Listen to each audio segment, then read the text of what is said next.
Hey my good friends, Sam Haymart for Test Driven TV. Today is Election Day 2018 and I voted, got my sticker right here.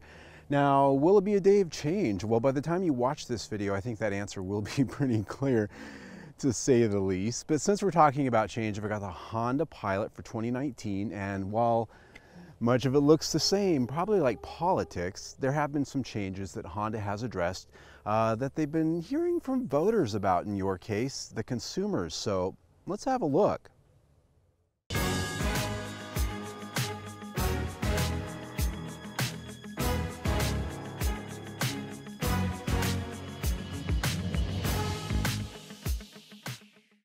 Getting started with what's the most obvious as far as the changes for 2019, it's the styling. They've given this a new face, which means a new grille, the flying wing design that we've really started seeing on the Civic and the Accord and a lot of the other Honda models of late.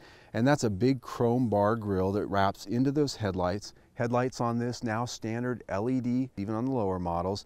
Now this is the top rung headlight, which is a full LED high and low beam headlight. Very elegant to look at. The lower front fascia also new, a little bit more of a rugged, aggressive design. Now it is not identical to that which we find on the Ridgeline, but it is a little bit more square jawed like that. It is a little bit more off-roady looking with a skid plate element down there in the very lower part of the fascia. Now that is just an element, it's not a real skid plate, so don't go crazy off-road with it. As we go around the corner, all new 20-inch wheels on the Elite, very aggressive in their design compared to previous models. And looking at the back, they've also given that a bit of a fresh look back there with new LED taillights, as well as a new lower bumper cover. One thing that is new back there is a hands-free version of the power liftgate. Now what that means is you can walk up from the store with your arm load full of stuff and kick your leg underneath the bumper and it opens automatically. Now I gotta tell you folks, I've never had good luck with these things. I don't care what brand makes it, so I'm not picking on Honda. I have never been able to make these damn things work. I can sit back there and do the dance and kick and do whatever, and I just cannot get it.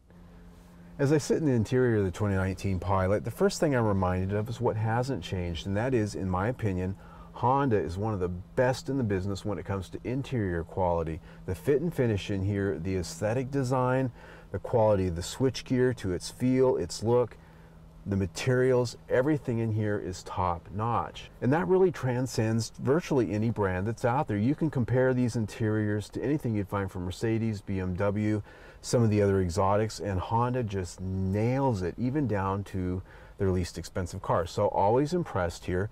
And it's a comfortable place too. Lots of storage. This has a huge area down here under this flat console. A lot of places for your electronic devices, charging ports, all of those things. But what's new? That's why we're here. Right in front of me, a brand new instrument cluster with a 7-inch TFT display, completely customizable. You can have any number of information sets there. I happen to like having my mileage and things like that, but you can have your infotainment, your navigation, any number of different things on there. It's very crisp. The graphics are good, much better looking than the last information display. Also brand new is front here and center. Here, front and center. Front, here, and center. The biggest news in here is the all-new 8-inch touchscreen infotainment system.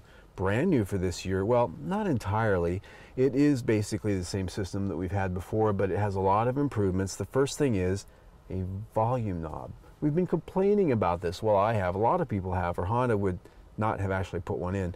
This used to have this capacitive touch slide bar thing for volume here. Now there's a real knob that's much easier to use. I love that they finally woke up to that fact. Now they need a tuning knob, because even still, I'm happy about this, don't get me wrong, I have to tap, tap, tap, tap, tap when it comes to tuning my stations. It still has tap buttons. Problem with that is I tend to be a satellite radio guy, and there's over 100 channels there. Who wants to sit here and tap, tap, tap, tap, tap 100 times just to go from one end of the scale to the other? Again, Honda, a knob, a knob. You learned this lesson with volume. Come on, get real. Outside of that, we've got new menus here, which are a little bit more reorganized, a little bit easier to use. And this also has, because of its more smartphone-like layout and design, swipe features, it has a home screen. So every time you fire up the car, it lights up with this home screen.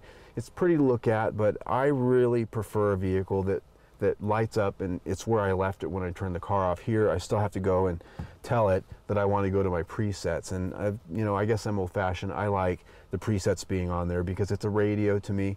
The other thing is these presets down here on the bottom, there's only 4 of them in a row. You have to swipe back and forth to get to the full list. Now I could go on and on and on complaining about this. I don't want to beat a dead horse. This is an improved system over the previous generation, but Kia, Hyundai, so many brands out there do this so much better. Honda ought to really do this better. Out on the road, we have another thing to talk about, and that is some powertrain changes, at least in the top-end models like my Elite right here. 9-speed automatic transmission is what you get when you move into the top rung of the trim grades for the Pilot, and they've completely recalibrated the 9-speed automatic transmission. Now, this is a transmission that's supplied by an automotive supplier, ZF. The 9-speed used in a lot of cars from Chrysler, Land Rover, other vehicles out there, and almost in every vehicle I've ever test driven this transmission in, it sucks. It's just a rough, crude bucket of bolts that just doesn't work very well. And so every auto manufacturer out there has had to really work hard to come up with software ways around the fact that this transmission just is an awful box of gears. So what Honda's done this year is they've completely re-softwared it, recalibrated it so that now it starts out in 2nd gear instead of 1st gear, because that 1st-2nd gear shift is one of the rougher ones. And so what they've done here is they've actually massaged this thing to where it behaves reasonably well. I would never know that this is the old 9-speed automatic transmission when I first get in it. Now, living in it for a while, I start to discover some of its odd behaviors that it does, but they've essentially made an 8-speed automatic transmission out of the 9-speed by starting you out in 2nd gear. Now, that does change under certain conditions, so you do get the true effect of a 9-speed if you use the manual paddle shifters here. If you put it in sport mode, in other certain conditions, it will go down into that 1st gear, but they've essentially sort of worked around the fact that the mechanical end of this gearbox just isn't that good. I do think that the 6-speed automatic transmission that you find in lower trim grades is an awesome transmission. If I were buying the Pilot, I would deliberately buy a lower trim grade just to get out of this 9-speed, even still, I think. The other thing this has is an auto start-stop system, which I hate auto start-stop systems. In fairness to Honda, they have recalibrated it along with this new transmission so that it's not as bad as it used to be. It starts a little bit quicker. The actual start-stop routine in traffic is a little bit better, but I still find it completely awful. Whenever I'm sitting in a left-hand turn lane and I'm getting ready to look for a hole to dart out in, or I'm trying to turn left out across traffic, it's a scary thing to know that that engine's off and I have to wait for that thing to fire up and this thing to get with it. And that's one of the chief reasons why I don't like it. Also, here in Arizona, it gets hot outside. When that auto start-stop system is off, so's the air conditioner. Yeah, that sucks. That sucks. So I don't care how good the auto start-stop system is, it still sucks. Power, 280 horsepower, not the most competitive engine in the set right now. Almost everybody else is hovering around 300 horsepower these days. Fuel economy, 19 mpg city, 22 mpg combined with a 26 mpg highway rating. Those are exactly the numbers that I saw. I drove this around the city quite a bit, 19 mpg, 22 overall. So as advertised, that's always a good thing. The other thing they've changed for 2019, and probably the least important to me, and I hate to sound that way, is that Honda Sensing is now standard. It's their suite of safety features. We've got collision mitigation, braking, we've got all the little nit-nanny safety minders that scream and whine and even step on the brakes for you if it doesn't think you're driving properly. Oh, they're good things if you're not paying attention. Nothing wrong with that. So that's now standard across the board, all trim grades. There you go. So Honda has basically listened to the voters, you, the consumer, and added a few things that they needed to. Whether it's a complete change of regime, I don't think so. But it does show that they're listening. All right, my friends, let's wrap it up for the Honda Pilot. First of all, the specs. If you looked at my review on the 2016 model, which is linked down below, you'll see that the specs are virtually identical, haven't changed much in spec. This redesign for 2019 was purely cosmetic and feature driven. When it comes to the actual powertrain, very little difference going on there other than what we talked about with the powertrain. Horsepower, fuel economy, virtually the same. Now this one, $49,000 and some change. This is fully loaded. This is about the most you can spend on this unless you go crazy at the dealership with a bunch of accessories. Closest thing I'd say in the competitive set is the Toyota Highlander. You can spend this much there. The Highlander, however, I will say does offer a little bit more variation when it comes to options and packages. When you get Honda, you tend to go one way or the highway. That's just how Honda does it. Not a bad thing. It actually makes buying simpler, I think.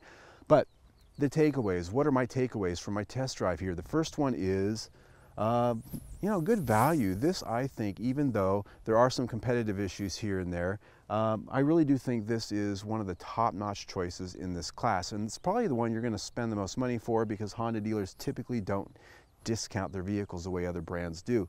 But next to the Highlander, this is a little sharper, I think, a little bit more precise in its design, its construction, the overall aesthetics. Ford, Chevrolet, I don't really think we're competing there if I'm honest. And some of the other brands, those vehicles start getting different in different ways. This is really just, if you're thinking, I love my Honda Accord and I need a 3-row SUV, this is it. I mean, that's sort of my takeaway on that. The next thing, powertrain. Even though they have massaged this 9-speed automatic transmission, I still think it really just leaves a lot to be desired. They actually had to tell it to not behave like it does so that it behaves acceptably, and almost every automaker with this transmission's gone through that. I beat that dead horse way too much. What I will say is that you get the 6-speed automatic transmission if you don't go all the way up into this trim grade, and I've driven that vehicle too. I really do think it's better. It's really sad that you can't get that nicer transmission in the top level model. So even though they've really worked on it to make it better, I think the powertrain here, not really competitive in terms of refinement, performance, and of course the horsepower is less than most of its competitors, which range right around 300 horsepower. Now we're down about 20 here. So my last takeaway is, when it comes to elections, a lot of times people stay the course. Now again, today I don't know if that happened, but Honda definitely chose to stay the course here in terms of spec, in terms of design. They're just doing what works, other than changing the lipstick on the, well, it's not a pig, but changing it up a little bit visually in some features and addressing concerns of the voters, consumers. Otherwise, they're staying the course, but not a bad thing. So there you have it. Now, if you want to see a full test drive review, and I'm talking detail, ratings, test drive performance, on and off road, all of those things, we have that in our 2016 Honda Pilot review, which is identical to this mechanically, and other than the features we talked about, that review entirely applies. You can see that by clicking on the square right there or in a link down below. And you can also subscribe to my YouTube channel and see more like this right there on the big round logo. Either way, stay tuned.